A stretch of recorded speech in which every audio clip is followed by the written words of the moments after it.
Oui, bonjour à tous. Nous voilà revenus au sommet Apiculture et Conscience coopérer avec les abeilles. Et j'ai la joie aujourd'hui de recevoir Mayuna.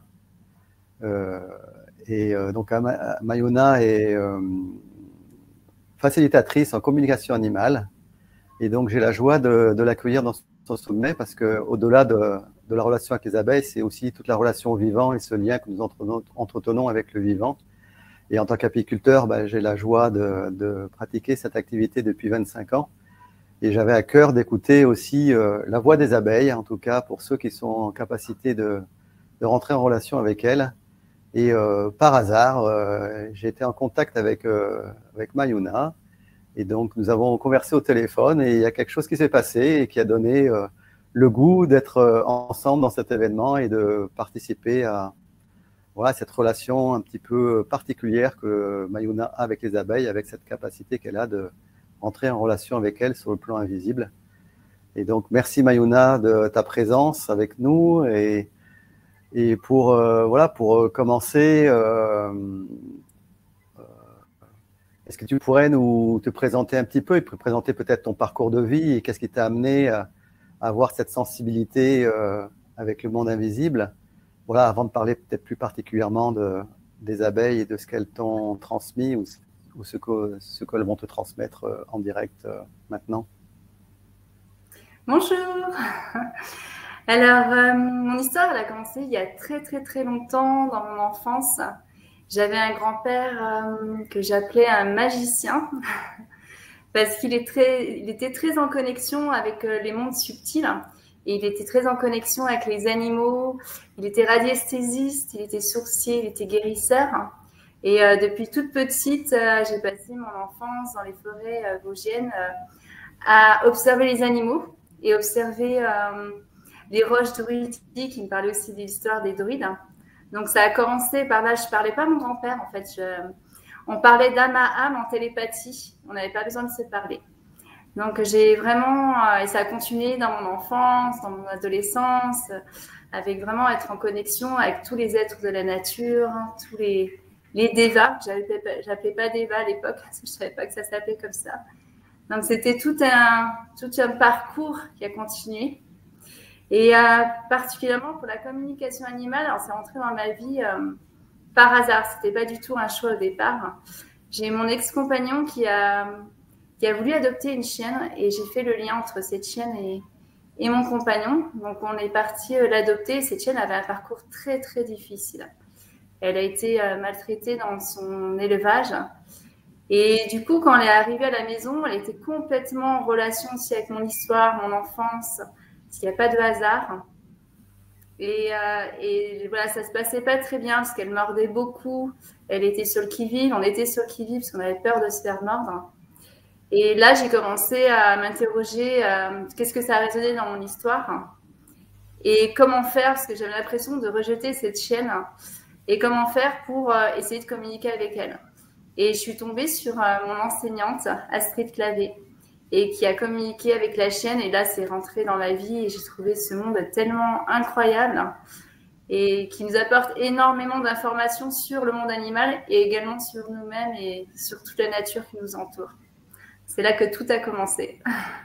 D'accord, donc c'est vraiment avec cette expérience avec cet animal, avec ce chien, que voilà, l'entrée dans ce monde invisible a été faite et ça a été pour toi une expérience déterminante ou est-ce qu'il y en a eu d'autres aussi?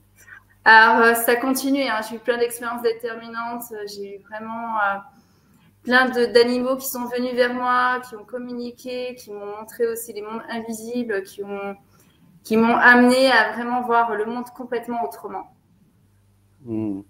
Et en fait, tu étais déjà baigné en fait, avec ton grand-père déjà dans cette énergie, donc c'était une forme de Oui, continuité par rapport à par rapport à ces contacts. complètement.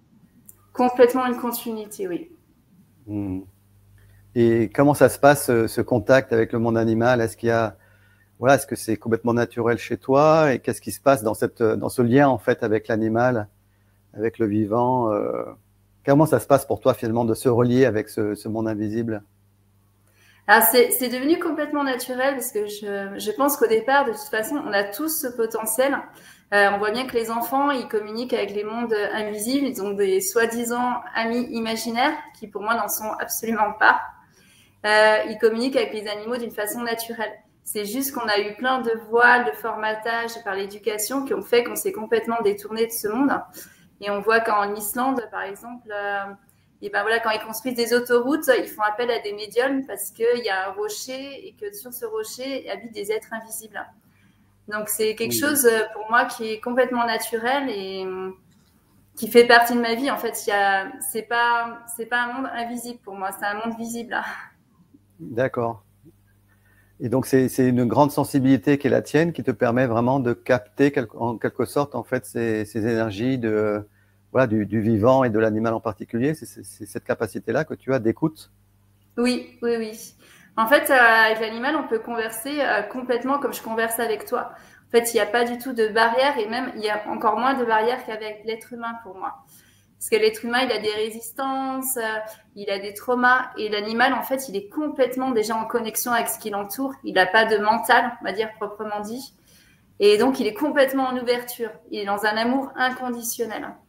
Et quel que soit ce qui se passe dans la vie, quel que soit ce que l'humain il a comme comportement avec lui, il continue dans l'amour inconditionnel, dans une ouverture du cœur énorme.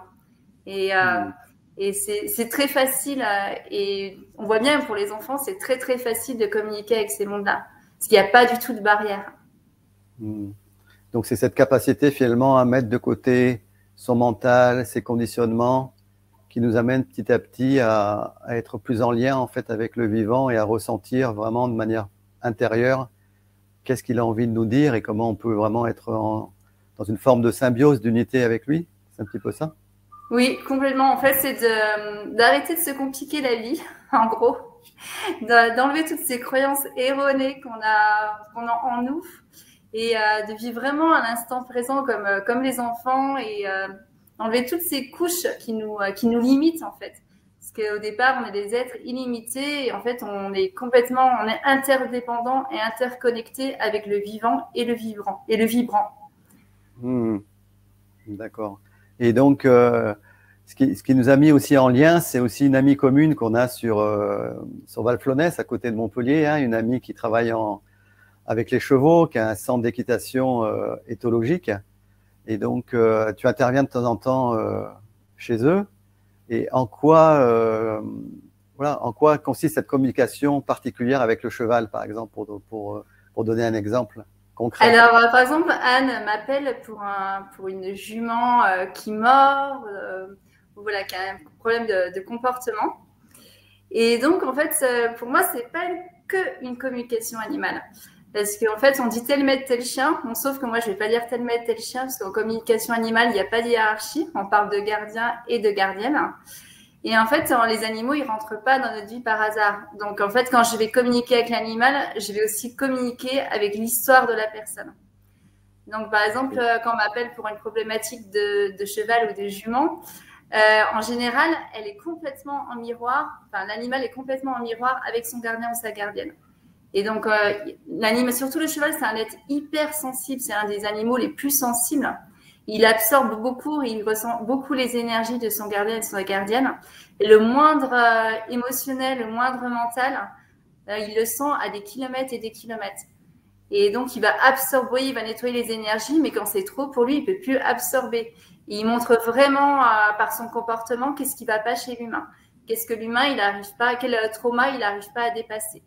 Et donc, en parlant avec l'animal, il va me parler de ses douleurs physiques, il va me parler de ce qu'il ressent, mais il va surtout me parler de son gardien, de sa gardienne, des messages qu'il a pour son gardien et sa gardienne, pour que la gardienne ou le gardien évolue. Et c'est en évoluant, et justement, je parle ensuite des problématiques du gardien et de la gardienne, et c'est en lui faisant comprendre, en lui faisant prendre conscience de ses problématiques, de ce qu'il n'a pas dépassé, que le cheval ou la jument va aller mieux. D'accord, il y a comme une coopération. Ouais. Ça prouve vraiment qu'on est interconnecté en fait. Il n'y a pas de séparabilité en fait. Oui, il y a une coopération comme une coévolution entre l'animal qui est le miroir de son gardien et qui est là aussi pour l'accompagner en fait dans sa croissance et dans quelque sorte dans la vision et la vision de ses problématiques ou vision de ses limitations et comment l'animal peut être un accompagnant quelque part de cela. Il est un accompagnant, il est un thérapeute et en fait, il est gardien de son gardien, si on peut dire ça comme ça. Et le gardien est aussi gardien de l'animal. C'est vraiment une coopération qu'on conscientise un petit peu, mais il y a une grande partie inconsciente. Il y a comme un contrat. Et l'animal, il se met vraiment au service de son gardien, de sa gardienne, avec un amour inconditionnel. Oui. Et donc, du coup, ça m'amène aussi à te poser cette question sur la domestication. Parce que ça fait partie aussi des préoccupations sur la domestication. Et l'animal est un animal domestique, hein, en tout cas domestiqué depuis des millénaires par l'homme. Et donc, quelle est la perception de l'animal au sens large sur justement la domestication, son rapport en fait à l'homme, et le fait aussi que, voilà, ne serait-ce que par la sélection, par exemple, l'animal a quelque part évolué, s'est transformé. Comment c'est perçu par lui? Alors, c'est très complexe, en fait, parce qu'au départ, en fait, quand on voit les animaux, pour voir au sens plus large, quand on voit les animaux sauvages, ils fonctionnent en bêta, en alpha. Et nous, en tant qu'humains, en fait, on est en alpha. Mais on a eu plein de croyances erronées, plein de formatages, et on devient en bêta agité. Et donc, en domestiquant l'animal, en fait, lui, pareil, il naît en alpha, et comme on l'humanise, il commence à être en même onde que nous, en bêta agité. Et donc, il se déconnecte quelque part de ce qu'il est. Et c'est très important de ne pas l'humaniser, qu'il garde ce côté, on va dire, entre guillemets, sauvage. Par exemple, pour les chats, ce sont des grands thérapeutes aussi également. Et donc, ils vont absorber les énergies négatives. Par exemple, quand on a, mettons, mal au ventre, on peut observer souvent qu'un chat, il va venir intuitivement se mettre sur notre ventre et ronronner. Et voilà, il accompagne vraiment par sa médecine. Et il a besoin ensuite de décharger ce qu'il a absorbé dans la terre. Et c'est important que pour les animaux qu'ils soient libres de leurs allées et venues et de ne pas les humaniser. Qu'ils ont vraiment leur conscience propre. D'accord, mais quand tu parles, par exemple, excuse-moi de te couper, quand on parle, par exemple, de domestication ou d'animal, de cheval, par exemple, en centre équestre, il a en quelque sorte été humanisé. Donc, si je comprends bien, quand tu parles de ondes alpha et bêta, c'est un petit peu comme notre onde cérébrale, en fait, qui vibre sur une certaine fréquence. Et la domestication, elle amène à faire fonctionner l'animal sur une fréquence différente de celle qu'elle a à l'origine. Exactement. Et par exemple, pour nous, on voit bien que voilà, les pensées, elles viennent tout le temps s'entrechoquer dans notre cerveau et nous déconnecter en fait de ce qu'on est, de notre essence. Et le seul moyen pour nous, c'est par exemple de rentrer en méditation. C'est de faire le vide, en fait, de revenir dans cette connexion profonde entre les ondes célestes et les ondes telluriques, dans cet alignement, pour avoir plus de clarté et vraiment pouvoir avancer voilà, avec plus de sérénité. Et pour l'animal, c'est pareil, en fait, c'est de vraiment qu'il puisse, lui, aller se ressourcer en nature comme nous, on devrait se ressourcer en nature pour revenir à notre propre nature. Et donc, comment ça se passe, par exemple, pour le cheval qui a été domestiqué depuis des millénaires et qui vit, par exemple, en centre équestre ou dans une écurie ou est-ce qu'il est en fonctionnement bêta ou il peut revenir aussi en fonctionnement alpha dans un milieu comme ça transformé? Tout dépend ce qu'on lui offre. Si c'est un cheval qu'on va enfermer, il a du mal du coup à se reconnecter à son essence, à la nature, à se décharger. Et du coup, pour lui, c'est une véritable souffrance parce qu'un animal comme un humain, il ne peut pas rester enfermé. Donc, tout dépend aussi de la relation qu'on a avec l'animal, de la conscience qu'on a avec l'animal. Si l'animal, on est vraiment à son service comme il est, à notre service, et qu'on lui offre une vie où il puisse vraiment s'immerger en nature, pouvoir avoir un espace qui lui correspond. Donc vraiment, voilà, un cheval, il a besoin de beaucoup d'espace. Il a besoin aussi de ne pas être tout seul. Il a besoin d'être en tribu. C'est de vraiment observer, en fait. les animaux, souvent je vois des chevaux qui sont isolés, ils sont tout seuls, et en fait pour eux c'est complètement hors nature, en fait, c'est pas du tout naturel.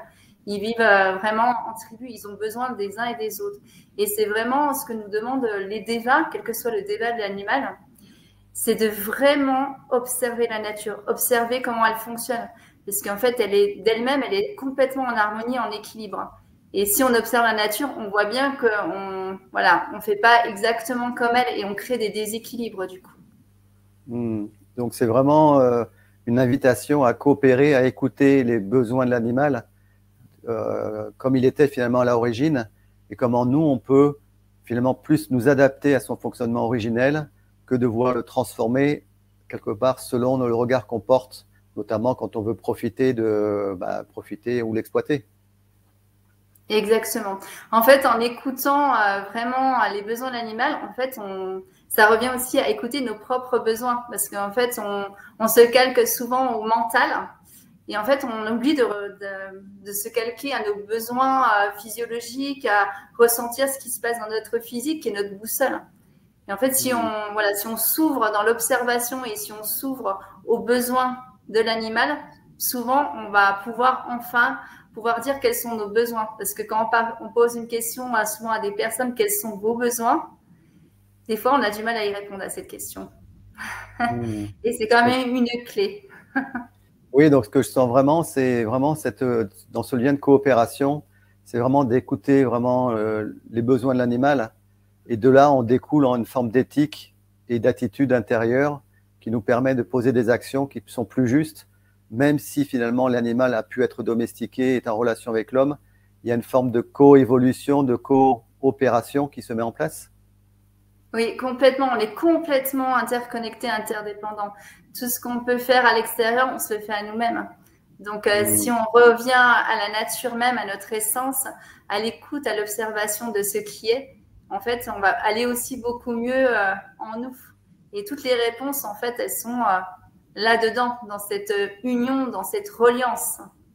Donc, c'est vraiment dans cette reliance, dans cette coopération qu'on peut vraiment mettre en place une relation éthique avec l'animal, dans cette écoute profonde de quels sont ses besoins finalement originels, comment l'animal fonctionnait à l'origine, même s'il a coévolué avec l'homme, il y a quand même une possibilité finalement d'être avec lui, même s'il y a une forme d'exploitation. Moi, je parlerais plus de coopération que d'exploitation, mais même s'il nous fournit par exemple, comme l'abeille, des services ou des produits de la ruche, comme on appelle, il y a quand même cette coopération qui est possible. Oui, une coopération est possible. Il suffit juste, en fait, pour obtenir vraiment une harmonie, en fait, on ne décide pas par nous-mêmes, on entre en coopération avec l'animal. Et c'est vraiment cette reliance qui permet de vraiment s'expanser et vraiment comprendre voilà, les attributs de l'un et de l'autre et comment fonctionner ensemble. Parce que là, pareil, les abeilles sont dans un amour inconditionnel. Et en fait, elles veulent bien nous offrir leur précieux nectar.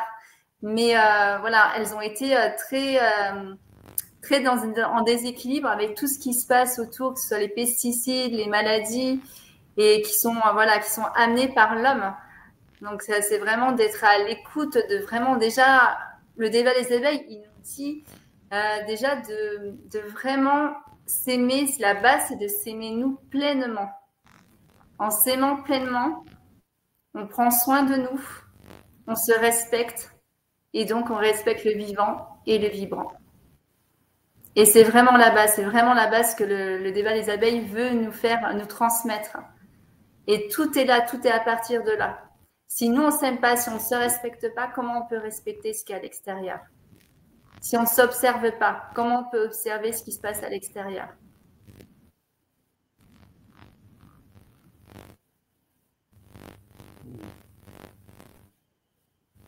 Et donc, quand tu rentres en contact avec les abeilles, avec le déva des abeilles, est-ce que tu peux nous expliquer ce que ça représente le mot déva en fait dans le monde animal? Alors, le déva, c'est vraiment une conscience. Moi, je le mets comme une divinité, mais c'est vraiment une conscience collective qui est vraiment est complètement entre le lien entre le haut et le bas. Et c'est vraiment, les dévas, il y en a des collectifs, donc ça va être un esprit groupe d'une catégorie d'animal, mais c'est aussi le déva, il y en a par exemple dans les arbres, il y a un déva. Dans une ruche, il y a un déva, c'est aussi individuel. C'est les deux à la fois.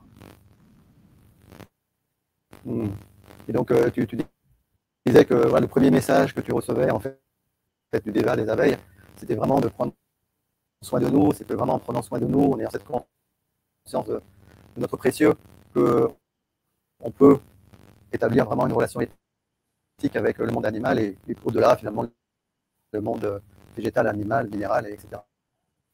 Oui, parce qu'on ne peut pas dire qu'on prend soin de nous. Notre corps est un temple.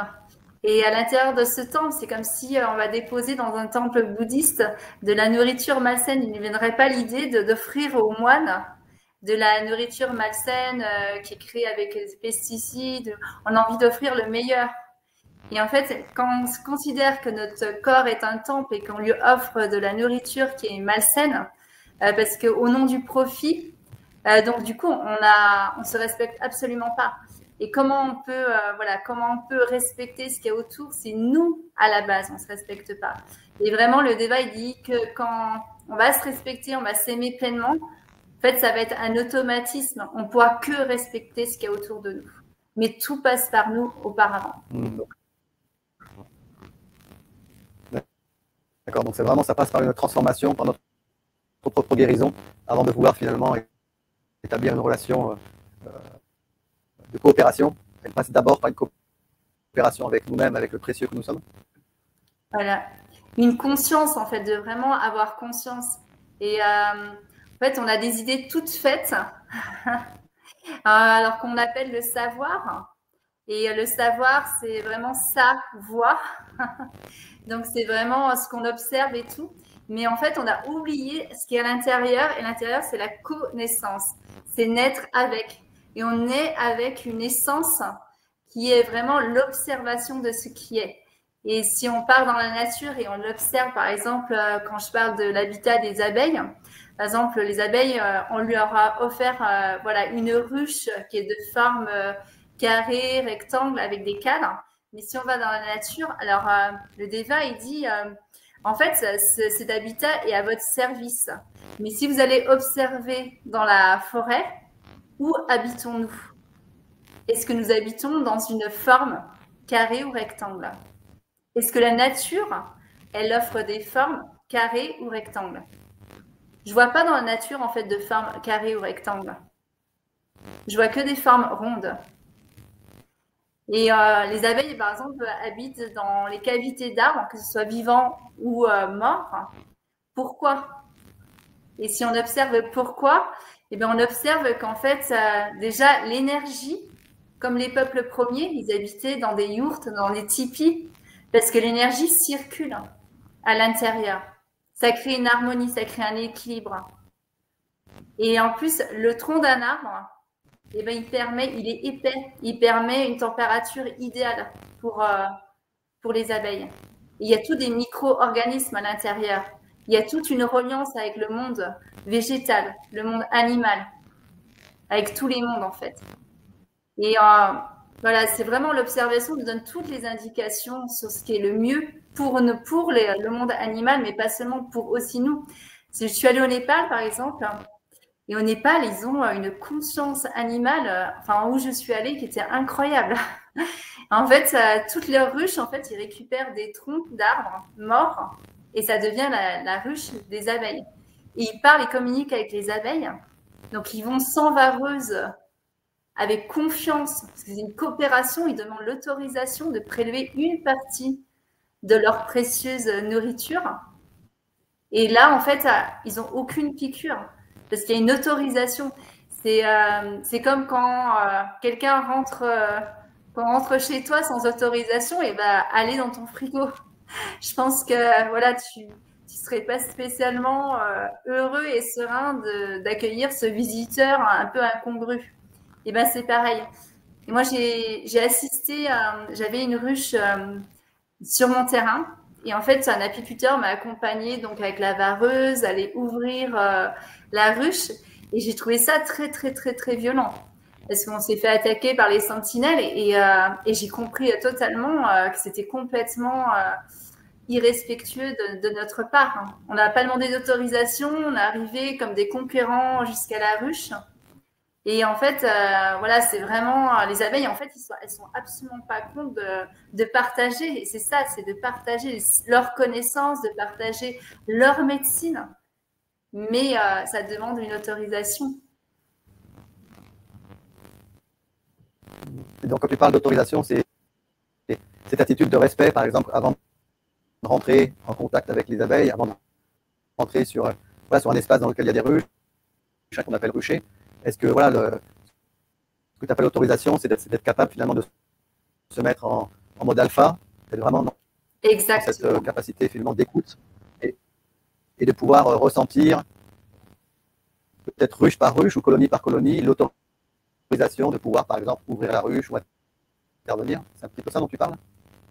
Exactement. C'est de vraiment déjà entrer dans une espèce d'état de méditation. Donc la méditation, ça peut pas seulement se faire que les yeux fermés et en position du lotus. Une méditation, ça peut aussi se faire dans un état de conscience où on va se mettre en relation avec le temple, avec la ruche des abeilles et de demander d'être vraiment respectueux, de rentrer, d'ouvrir son cœur et de demander si on est autorisé à entrer.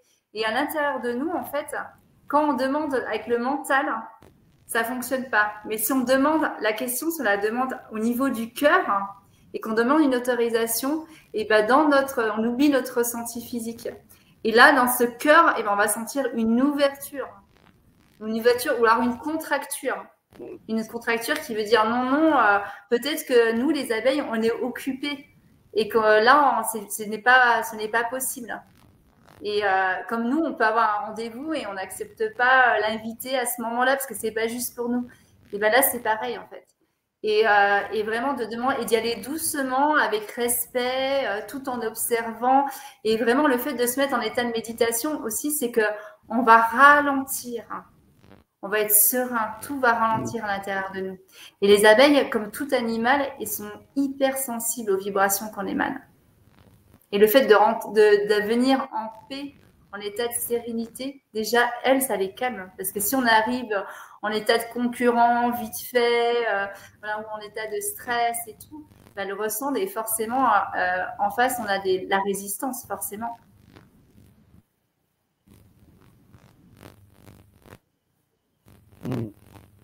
Et donc on parlait tout à l'heure de l'habitat de la colonie d'abeilles et que dans la nature il n'y avait pas de forme cubique. Qu'est-ce qu'elles aimeraient comme type de forme? Parce qu'il existerait plein de modèles de ruches, notamment des ruches en paille, des ruches en forme ovoïde, des fumants en forme ronde, etc. Est-ce qu'il y a un type d'habitat particulier? Parce que dans les troncs d'arbres, on voit bien que les abeilles à l'état naturel, quand elles essaiment par exemple, elles peuvent s'installer entre une fenêtre et des volets, elles peuvent s'installer dans toutes sortes de cavités. Est-ce que c'est plus l'attitude qui est importante ou le modèle de ruche a aussi son importance? Alors moi je dirais que chaque déva d'abeilles, il peut avoir des préférences différentes. Mais je pense que ce qui est important au départ, c'est vraiment la circulation d'énergie. C'est d'avoir un habitat rond. Après, c'est d'observer, de faire des expériences. En fait, il n'y a pas de réponse toute faite.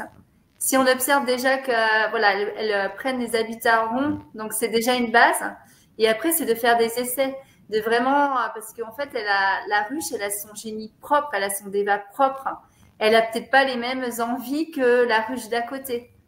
Et c'est de vraiment d'expérimenter et d'observer. Est-ce qu'elles se sentent bien à l'intérieur? Comment ça fonctionne? Et si possible, leur proposer autre chose. Et c'est vraiment en faisant plein d'expériences et en observant ce qui leur convient qu'on crée une coopération et qu'on avance. Mais il n'y a pas de réponse toute faite. Parce que chaque ruche est différente. Comme nous, chacun de nous est différent. D'accord, donc pas de généralité sur l'habitat, mais plutôt du cas par cas, dans le ressenti de cette écoute et de quelque part dans ce processus finalement d'écoute, de poser la question et de ressentir à l'intérieur de nous, est-ce que ça te dit oui, est-ce que c'est des non par rapport, par exemple, à un modèle qui est proposé? Exactement. Et c'est vraiment de se faire confiance aussi dans notre ressenti, parce que là aussi, ça va aller chercher un potentiel qui est en nous et qu'on a oublié. C'est vraiment le fait d'expérimenter et voilà, de palper ce qui est bon. On va vraiment développer nos dons subtils. Et ça nous amène aussi à ça. Et les abeilles nous amènent aussi à ça. Tout le monde animal, végétal ou minéral nous amène vraiment à se reconnecter à notre essence, à développer ces sens subtils qu'on a aussi endormis et qui sont très, très utiles justement pour créer l'harmonie et l'équilibre. Se faire confiance. Se faire confiance et faire confiance aussi à la réponse. Même si, j'imagine, il y a un apprentissage pour cette communication, c'est vraiment développer cette écoute intérieure dans le contact avec autrui aussi, avec la nature, avec les animaux, avec l'abeille en particulier. C'est vraiment cette écoute de ce ressenti qui dit oui ou qui dit non, quelle que soit finalement la forme qu'on peut adopter ou la pratique qu'on peut avoir. Oui, tout à fait, oui. Et c'est pas un apprentissage en fait, c'est une reconnexion à ce qu'on est, parce qu'on le sait déjà au fond de nous. On a vraiment cette connaissance. Et en fait, c'est de voir plus loin qu'on voit, d'entendre plus loin qu'on entend, de sentir plus loin qu'on ressent. C'est vraiment de développer. Par exemple, on n'est pas dans l'observation, on ne médite pas. Par exemple, en atelier de com animal, je demande à ce qu'on regarde le plus loin possible et de méditer sur le point le plus loin possible. De méditer sur vraiment le point le plus près possible. Et en fait, souvent, les gens, ils vont regarder la Terre et là, ils vont découvrir ce qu'ils n'ont jamais découvert, en fait. Ils vont découvrir tout un monde végétal avec sa grouille de vie, il y a plein d'insectes et en fait, ils ont oublié en fait qu'ils marchaient sur la Terre et ils n'ont jamais observé la Terre sur laquelle ils marchent. Et c'est vraiment ça la subtilité des sens. C'est d'entendre quand on utilise l'ouïe, c'est d'entendre le bruit le plus loin possible, mais aussi quel est le bruit le plus près possible de nous.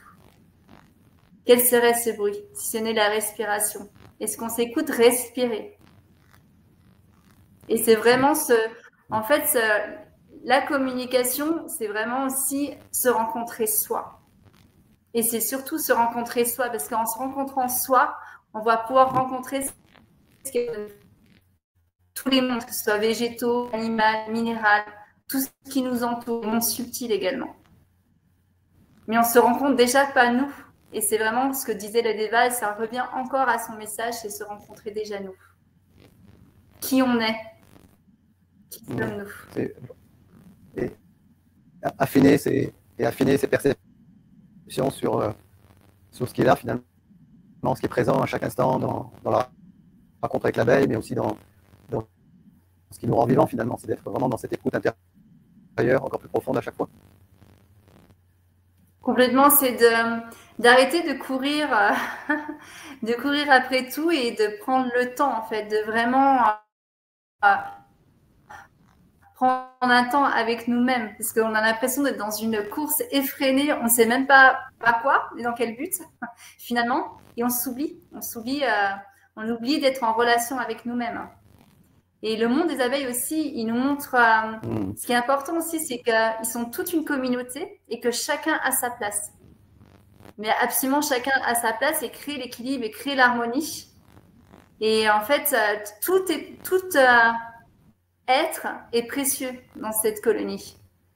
Et c'est ce qui nous montre en fait. C'est vraiment que enfin chaque être humain aussi a sa place. On est en miroir là. Et que chacun est précieux et est un maillon de la chaîne de l'humanité. Et que c'est vraiment, si on veut changer les choses, changerons-nous déjà nous-mêmes. Puisque nous sommes interconnectés. Donc toute pensée, toute parole ou tout acte, il y a une répercussion sur tout le monde, que ce soit même notre monde et les mondes aussi multivers. Donc c'est de vraiment conscientiser ça et de prendre sa responsabilité. En fait, on va pas.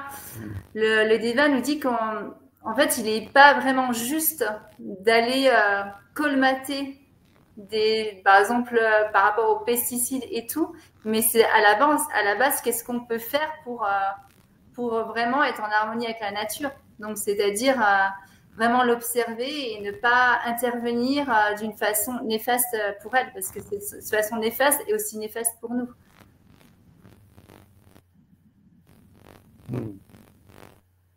Et comme tu le sais, les abeilles sont en voie de disparition. En tout cas, l'agrochimie a mis beaucoup de pression sur le vivant et notamment détruit beaucoup d'insectes.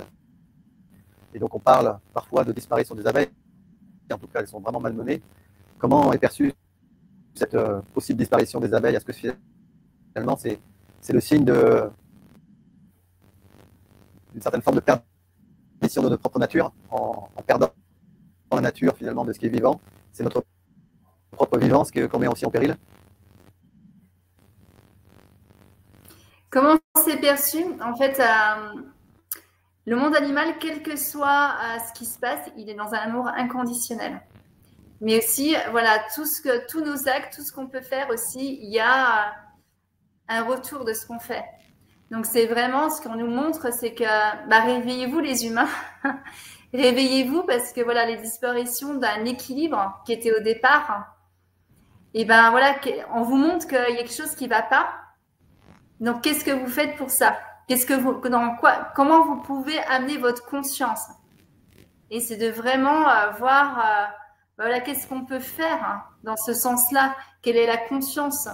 Voilà, nos actes, ils ont vraiment des conséquences et qu'est-ce qu'on peut faire pour ça? À notre niveau, comment on peut créer ce jardin d'Éden? Comment on peut continuer à être en harmonie avec le vivant en plantant des arbres, en continuant même si on n'est qu'un seul humain à le faire, déjà, ça a déjà un acte dans la nature, dans l'équilibre de la Terre. Et en fait, les abeilles, elles continuent malgré tout d'être en amour. En fait, vraiment, le message des Devas, c'est quel que soit ce qui se passe, ils sont en amour pour nous. Et ils ont vraiment l'espoir qu'on puisse élever notre conscience. Et c'est ce qui est en train de se faire malgré tout. Ce qui est de plus en plus, c'est déjà par voilà ce que tu proposes aujourd'hui et ce qui va être expansé suite à cet événement, c'est une graine qui va pouvoir être nourrie, arrosée, expansée. Et donc le Deva garde toujours l'espoir. Mais c'est à nous, bien sûr, d'être responsables déjà de ce qu'il y a autour de nous. Donc oui, ça, dans l'espoir, il y a aussi, donc tu parlais de la responsabilité, donc dans notre propre responsabilité vis-à-vis de notre propre nature, et d'avoir encore plus conscience finalement du précieux que nous sommes, et au-delà de ce que nous sommes aussi, de tout ce qui nous entoure. Et plus particulièrement par rapport à nos pratiques apicoles actuelles, il y en a de toutes sortes, entre ceux qui exploitent l'abeille pour en tirer un maximum de profit, d'autres qui souhaiteraient par exemple retrouver l'abeille en milieu sauvage dans les troncs d'arbres comme autrefois. Et dans cette cohabitation qui existe même depuis des millénaires avec l'abeille, entre l'homme et l'abeille, comment est perçue nos différentes pratiques, des pratiques contre, par exemple, le nourrissement, des pratiques qui consistent à transhumer les ruches, la pratique qui consiste à lutter contre un acarien de l'abeille qui s'appelle le varroa. Donc il y a beaucoup d'intrusions en fait, dans le monde de l'abeille, sans véritablement de respect, parce qu'on essaye de maintenir les colonies en vie dans un environnement qui est de plus en plus difficile. Donc, comment nos pratiques pourraient évoluer vers plus d'éthique et plus respectueuse de l'abeille? Alors, pour tout ce que tu as énoncé, déjà, en fait, plus on va assister les abeilles, et plus, en fait, on va leur ôter quelque part leur souveraineté. Et du coup, si on les assiste, en fait, elles sont dépendantes de nous. Elles sont plus autonomes. Elles n'arrivent plus à s'adapter. Elles vont s'adapter, par exemple, pour le varroa, elle va s'adapter au remède que l'humain il va introduire, mais le varroa va aussi s'adapter. Et c'est un cycle sans fin. Et en fait, c'est comme nous, voilà, qu'est-ce qu'on fait comme choix? Est-ce que on est malade? Est-ce qu'on prend des médicaments, donc des antibiotiques? Et est-ce que, à force de prendre des antibiotiques, notre corps, il s'adapte, il s'adapte, il s'adapte. Et finalement, il faut toujours prendre plus fort, plus fort, plus fort, et on ne résout jamais le problème. Alors que si on laisse notre nature, notre système immunitaire, on est malade, et ben on laisse, il va, voilà, toutes nos cellules, elles vont palper, voilà, quel est le virus, etc. Comment trouver des remèdes naturels. Elles sont intelligentes dans des cellules très très intelligentes qui sont capables, qui ont une médecine et qui sont capables de voir comment elles remettent. Donc ça va être beaucoup plus long, mais du coup notre système immunitaire, il va avoir des solutions. Et en fait, toute forme de vie a une médecine. Et les abeilles, c'est pareil, en fait. Les abeilles, elles sont capables de s'adapter. Mais si on introduit une médecine qui n'est pas leur médecine, du coup, elles sont dépendantes de l'humain et elles ont du mal à s'adapter et ça ne résout pas le problème. Et elles ont besoin de vraiment trouver par elles-mêmes leur médecine, même si c'est long, même si ça peut causer des pertes. Et ben, pour elles, elles ont besoin, ça va renforcer leur système immunitaire. Donc ça veut dire que c'est accepté à la base, qu'elles trouvent leur propre solution. Voilà, et les accompagner dans cela. Et comment on peut les accompagner? Ben, en fait, tout simplement, voilà, en émanant de notre cœur plein d'amour et de foi. Parce que comme chaque humain, en fait, on n'a pas besoin de s'inquiéter pour les humains. En fait, si on envoie, au lieu d'envoyer l'inquiétude dans un humain qui est dans une situation difficile, on lui envoie une vibration négative. Alors que si on a confiance dans les potentiels de l'humain pour s'en sortir, parce qu'il a ce potentiel, on lui envoie une vibration positive et donc on l'accompagne d'une la meilleure façon qui soit. Bah, c'est pareil pour le monde animal. Faire confiance en potentiel de chacun. D'accord, donc c'est laisser le potentiel finalement de l'intelligence en fait intrinsèque de la vie qui s'exprime à travers la forme abeille et colonie abeille, qui puisse trouver ses propres solutions et pouvoir s'exprimer. Exactement. Quitte à accepter que potentiellement il y a des colonies qui disparaissent puisqu'elles n'ont pas trouvé, on va dire, la capacité sur le moment de résoudre par exemple la problématique de la présence de varroa. C'est aussi accepter la mort quelque part dans le comment dirais-je, dans le fonctionnement de la vie, il y a aussi le processus de la mort et c'est aussi l'accepter dans le cadre des colonies d'abeilles. Oui, et en fait, pour raconter une petite histoire, par exemple, l'abeille asiatique, en fait, elle avait la même problématique du varroa. Et en fait, voilà, il n'y a pas eu d'intervention humaine. Hein, et ils ont trouvé une super technique. Les abeilles, en fait, ont grignoté, parce qu'elles ne pouvaient pas grignoter la carapace de cet insecte. Et donc, du coup, elles ont grignoté ses pattes. Et en fait, il n'y avait plus, voilà, il n'était plus un ennemi de la ruche. Donc, en fait, elles s'observent, elles peuvent observer que non, elles ne peuvent pas intervenir au niveau de la carapace, mais comment elles peuvent intervenir autrement? Elles cherchent des solutions et du coup, elles trouvent la solution.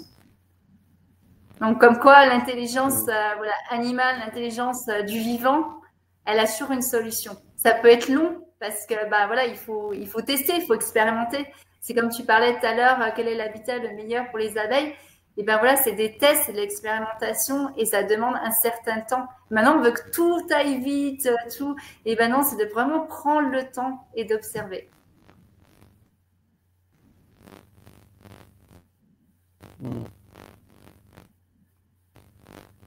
Et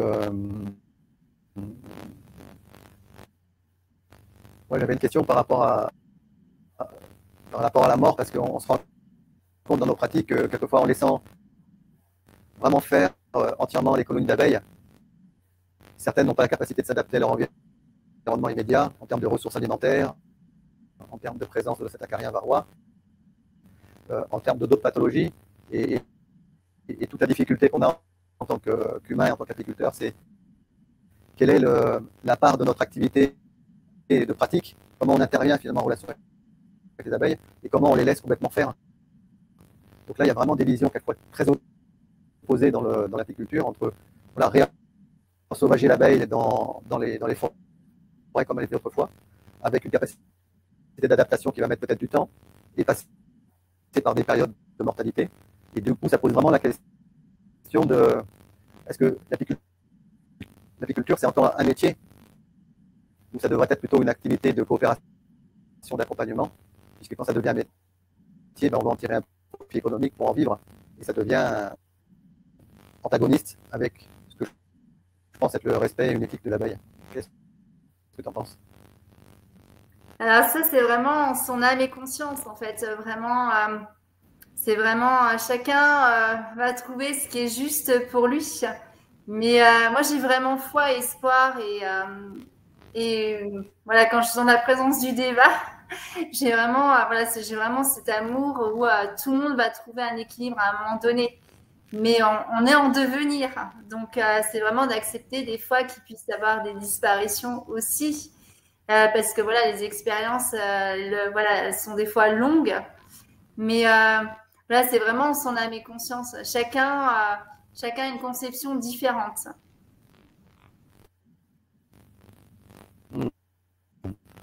Et concernant on va dire les offrandes que les abeilles nous font à travers le miel qu'elles récoltent sous forme de nectar issu des fleurs, parfois la propolis, parfois le pollen. Est-ce que prélever ces ressources que ramènent les colonies d'abeilles à la ruche est perçu comme étant une coopération avec l'homme, ou faudrait-il finalement tout leur laisser et ne rien leur prélever? Alors, les abeilles, en fait, si on demande l'autorisation, elles peuvent nous offrir ce magnifique cadeau. Et donc, c'est de vraiment aussi, on peut de savoir quelle quantité. Et c'est vraiment être dans notre ressenti et de vraiment ressentir quelle quantité, de demander l'autorisation, quelle quantité prélever et leur en laisser, évidemment. Parce que voilà, c'est vraiment une notion de partage aussi, de coopération. La coopération, c'est un partage. Et c'est de vraiment voilà, respecter aussi que c'est précieux aussi pour elles. Et vraiment être dans le partage, en fait, dans l'équilibre. Et voilà, de voir ce qui est juste, de ressentir ce qui est juste dans notre corps, ce qui est juste de prélever, quoi. Mais voilà, il faut choisir entre profit et respect du vivant. Donc là est la clé. Oui, ça nous ramène finalement à notre propre responsabilité et de vraiment nous mettre en relation avec l'abeille pour savoir qu'est-ce qui est bon pour elle, tout en respectant par exemple nos besoins si Exactement. Ils sont là en termes de voilà, de pouvoir voilà, prendre des ressources, mais juste, voilà, dans une juste mesure quelque part. Exactement. Et en fait, par exemple, au Népal, quand j'ai découvert les apiculteurs au Népal, c'est le miel le miel le plus extraordinaire que j'ai jamais goûté. Et en fait, ils sont tellement en coopération avec les abeilles que ce miel, il a une vibration hyper intense. Mais tellement intense qu'en fait, on peut pas en manger des cuillères et des cuillères. Il y a même un miel où en fait, on peut en manger qu'une demi-cuillère à café, sinon il est hallucinogène. Tellement c'est vibratoire. Et c'est pour dire que quand on est en coopération, en fait, on va peut-être être moins en quantité, mais en qualité, ça va être extraordinaire. Et donc, on sera moins même dans la consommation du produit, en fait. J'avais une question très spécifique sur la gelée royale. La gelée royale, c'est vraiment le lait qui sert à alimenter les très jeunes larves. Et l'homme a découvert des propriétés sur la gelée royale. Par contre, sa production implique de faire avorter un certain nombre de larves. Comment ça est perçu par le monde des abeilles, par le débat? Alors, c'est pareil, c'est vraiment, si on demande l'autorisation, c'est complètement accepté.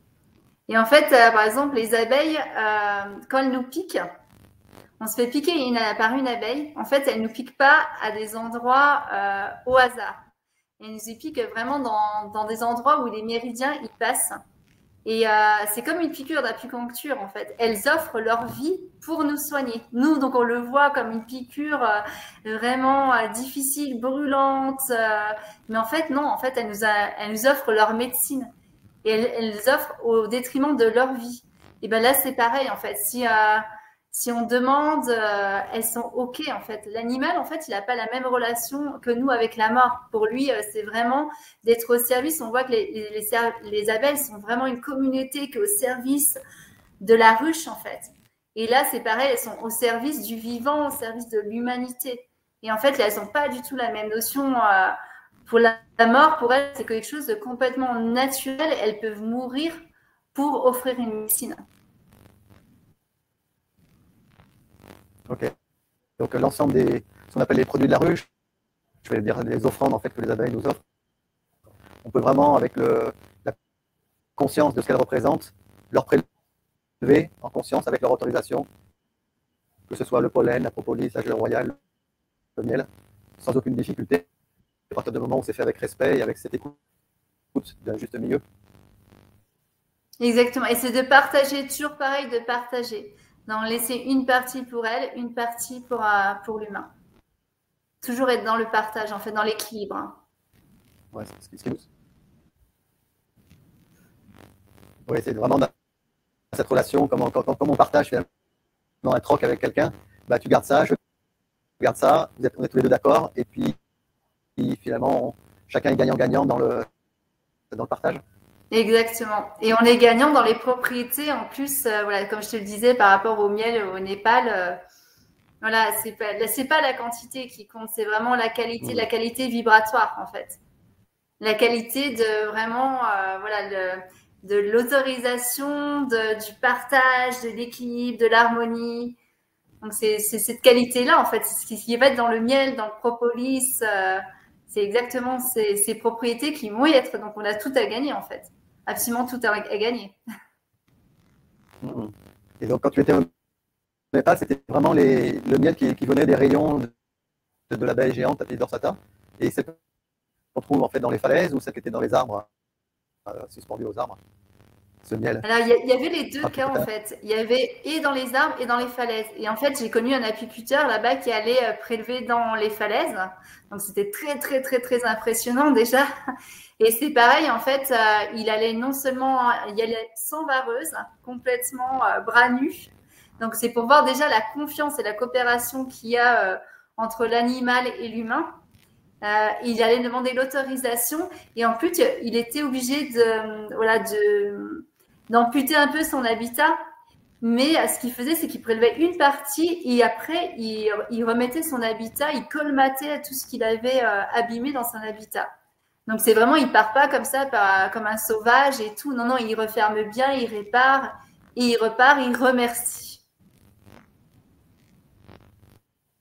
Oui, parce que dans le prélèvement des rayons de cette abeille, là, au Népal, il y a vraiment une forme de destruction en fait, d'une partie du rayon avec la présence du miel, mais également les larves.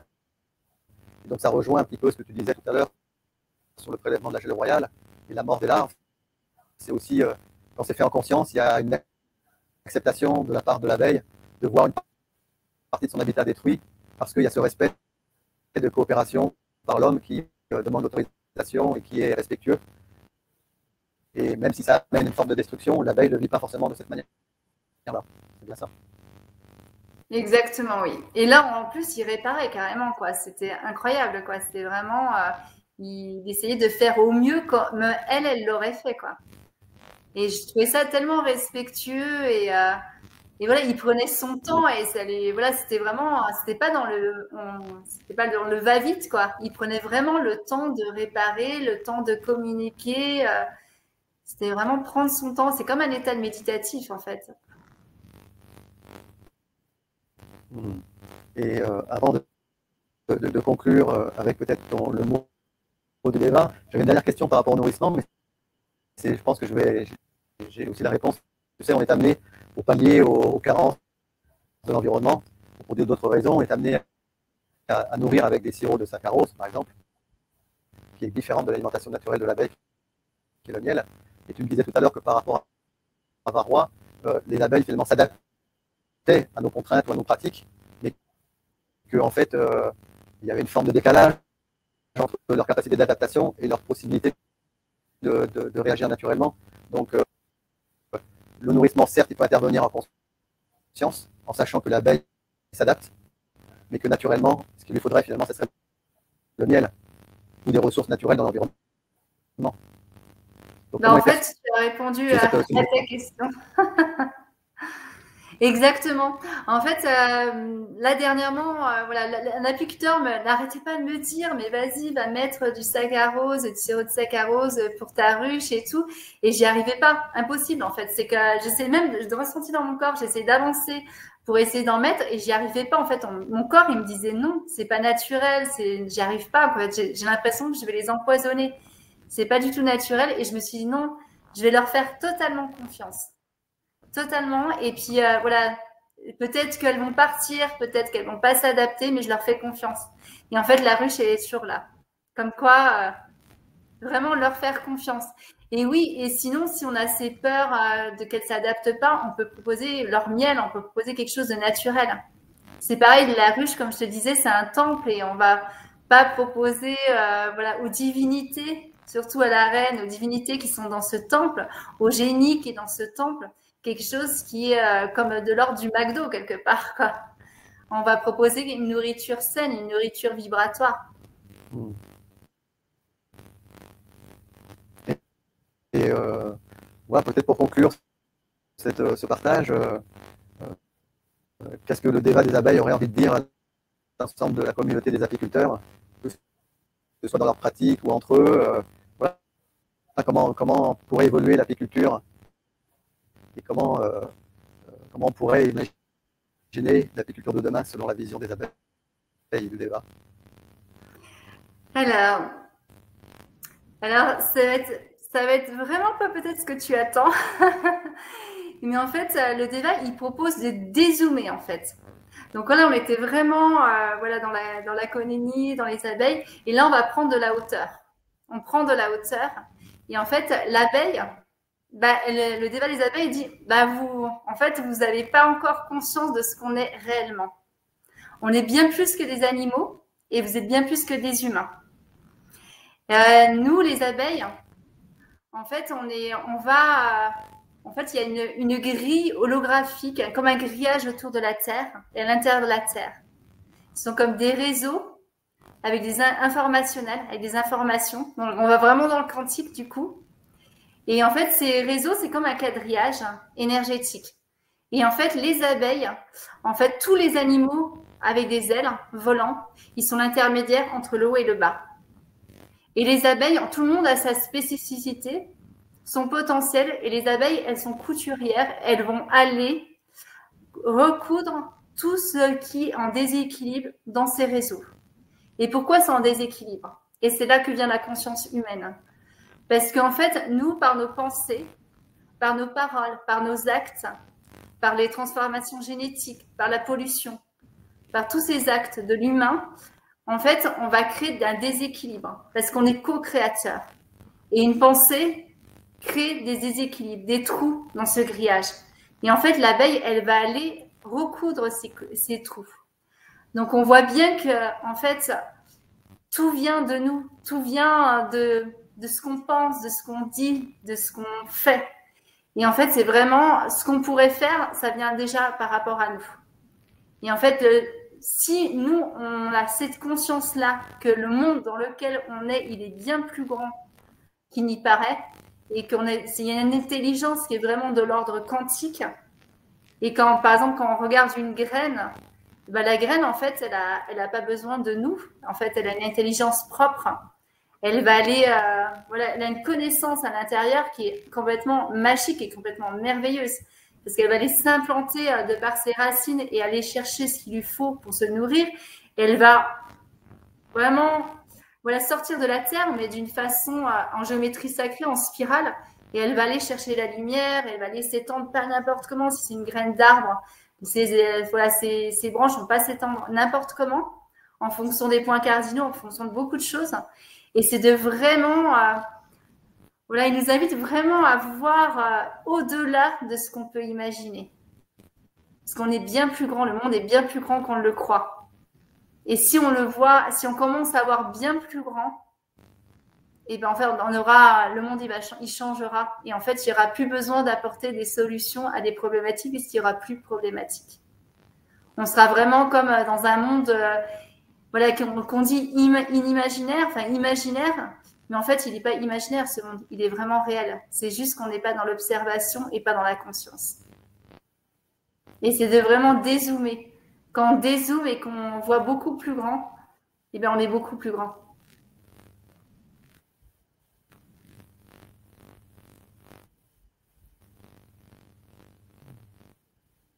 Et toujours à partir du cœur.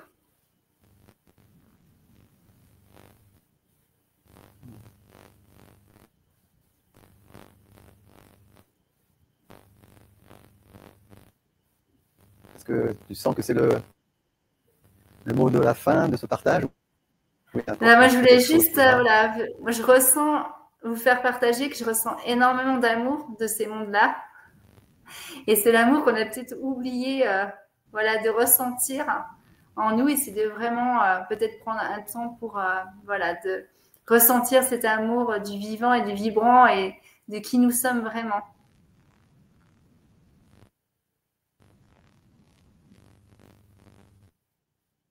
Bon, bah, j'ai envie de goûter ce silence-là entre nous.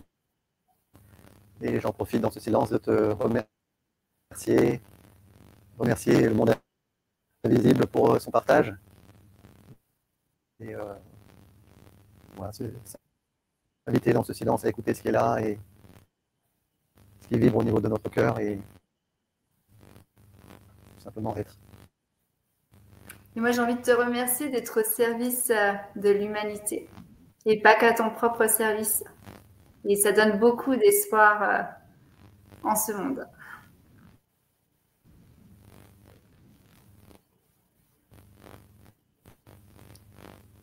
Pour moi, l'humain, c'est une seule main, tous ensemble unis.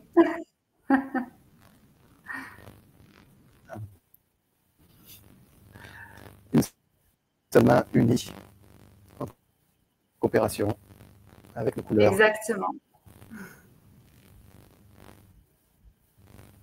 Bon, je vais te laisser et on se retrouve juste après.